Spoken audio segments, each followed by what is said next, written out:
Welcome to Pastor's Chat today. We're looking at Revelation chapter 17. Yesterday we talked about the woman that was sitting on a scarlet beast.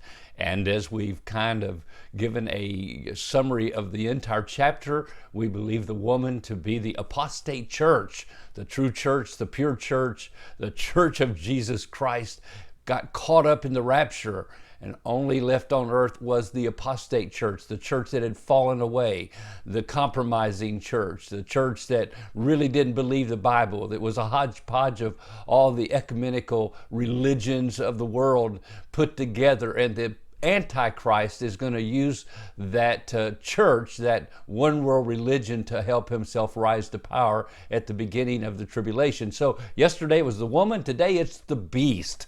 And so we see in verse 3, and the woman was sitting on a scarlet beast, which was full of blasphemy, having 7 heads and 10 horns. Then as you go through this chapter, verse 7, on the beast that carries her, verse 8, see the beast that was and is not and yet is. And then you go down to verse 11, the 4th time, the beast that was. Again in verse 12, the beast is mentioned again as kings with the beast. In verse 13, power and authority to the beast. And then we see in verse 16, you saw the beast that, and then in verse 17, they gave their kingdom to the beast. So 8 times this beast gets mentioned throughout this chapter. And if you go back to Revelation chapter 13, you know that this beast is the Antichrist, because we saw this back in 13. Then I stood on the sand of the sea,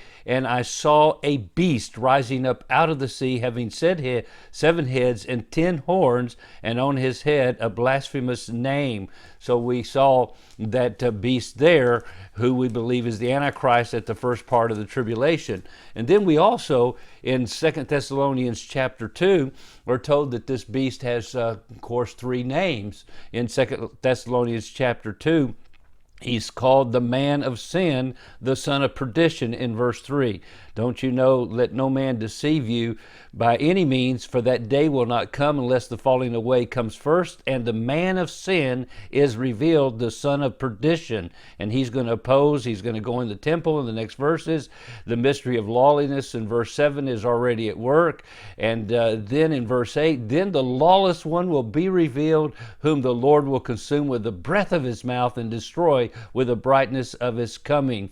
And this lawless one is, of course, the Antichrist. And so we know that this beast that she sits on, so the apostate church is able to come together and be a source of power and rule over the kings of the earth, as we see in this passage, because she is given this power and authority and rides on the scarlet beast on her way to this place of authority in the city of Rome. And from there, the Antichrist uses her to set up his kingdom. And at first he takes care of her, he nurtures her, he puts it together, and he promotes this one world religion. And by the way, I think the one world religion, even though it's going to be a hodgepodge of everything you can imagine, I'm telling you, at its root is humanism, the worship of one's self. A religion of works is what it is, and do good.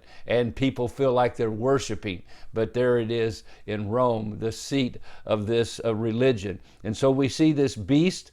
He's also the son of perdition, which I think connects him possibly, as Oliver B. Green believes, to what Jesus said in chapter 17 of his prayer in John 17, the son of perdition. And that's what he called Judas. And so some people believe this deadly wound of the beast is Judas, who comes back to life, and he's the one that rises out of the bottomless pit. Now I'm not sure about that myself, but it's not really, we're not sure who the Antichrist literally is, but he is going to be a real person. He's going to show up. He's going to take the place of the Messiah, Christ himself, and the world is going to follow after him, because of all the miracles that he's able to do. So it's going to be a time in the tribulation. So the beast. So we see the woman and we see the beast. And tomorrow we're going to talk about those 7 heads and those 10 horns that the beast is connected with. Well, God bless you, and you have a wonderful, wonderful day.